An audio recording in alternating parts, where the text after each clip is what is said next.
CBI ತನಿಖೆಗೆ PSI Parashuram ಶಂಕಾಸ್ಪದ ಸಾವನ್ನ ವಹಿಸಿ ಅಂಬೇಡ್ಕರ್ ಮಾನವ ಹಕ್ಕುಗಳ ಕ್ರಾಂತಿ ಸೇನೆ ಒತ್ತಾಯ. ಹೌದು, ಬೆಂಗಳೂರಿನಲ್ಲಿ ಪ್ರೆಸ್ ಕ್ಲಬ್ ಸಭಾಂಗಣದಲ್ಲಿ ಅಂಬೇಡ್ಕರ್ ಮಾನವ ಹಕ್ಕುಗಳ ಕ್ರಾಂತಿ ಸೇನೆ ವತಿಯಿಂದ ಯಾದಗಿರಿ ಪಿಎಸ್ಐ ಪರಶುರಾಮ್ ಶಂಕಾಸ್ಪದ ಸಾವು ಕುರಿತು ಸಿಬಿಐ ತನಿಖೆಗೆ ವಹಿಸಿ ಎಂದು ಮಾಧ್ಯಮಗೋಷ್ಠಿಯಲ್ಲಿ ಹೇಳಿದ್ದಾರೆ.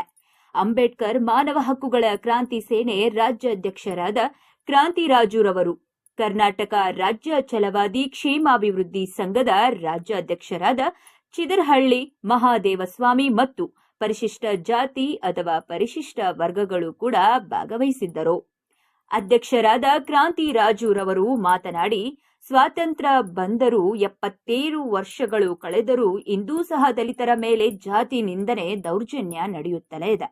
ಇತ್ತೀಚೆಗೆ ರಾಜ್ಯದಲ್ಲಿ ದಲಿತ ಸಮುದಾಯದ ಅಧಿಕಾರಿಗಳು ಭ್ರಷ್ಟಾಚಾರದ ವಿರುದ್ಧ ಸೆಣಸಲು ಆಗದೆ ಸಾವಿಗೆ ಶರಣಾಗುತ್ತಿದ್ದಾರೆ.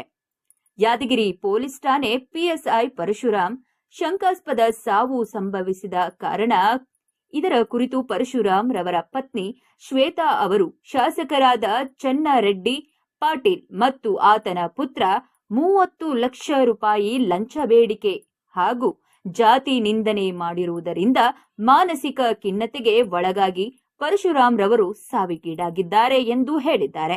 ಶಾಸಕರ ಮತ್ತು ಮಗನ ಮೊಬೈಲ್ ಕಾಲ್ ರೆಕಾರ್ಡರ್ ಮತ್ತು ಸಿಸಿ ಕ್ಯಾಮೆರಾ ಪರಿಶೀಲನೆ ಮಾಡಿ ತನಿಖೆ ಮಾಡಬೇಕು. ಲಂಚ ಭ್ರಷ್ಟಾಚಾರ ತಾಂಡವವಾಡುತ್ತಿದೆ. ಪ್ರತಿ ಹುದ್ದೆಗೆ ವರ್ಗಾವಣೆಗೆ ಇಂತಿಷ್ಟು ಲಂಚ ಫಿಕ್ಸ್ ಮಾಡಿದ್ದಾರೆ. ಇಂತಹ ಸಂದರ್ಭದಲ್ಲಿ ನಿಷ್ಠಾವಂತ ಪ್ರಾಮಾಣಿಕ ಅಧಿಕಾರಿಗಳು ಕೆಲಸ ಮಾಡಲು ಸಾಧ್ಯವೇ? ಪಿಎಸ್ಐ ಪರಶುರಾಮ್ ಶಂಕಾಸ್ಪದ ಸಾವಿಗೆ ನ್ಯಾಯ ಸಿಗಲೇಬೇಕು ಎಂದರೆ ಮುಖ್ಯಮಂತ್ರಿಗಳು ಸಿಬಿಐ ತನಿಖೆಗೆ ವಹಿಸಬೇಕು ಎಂಬುದು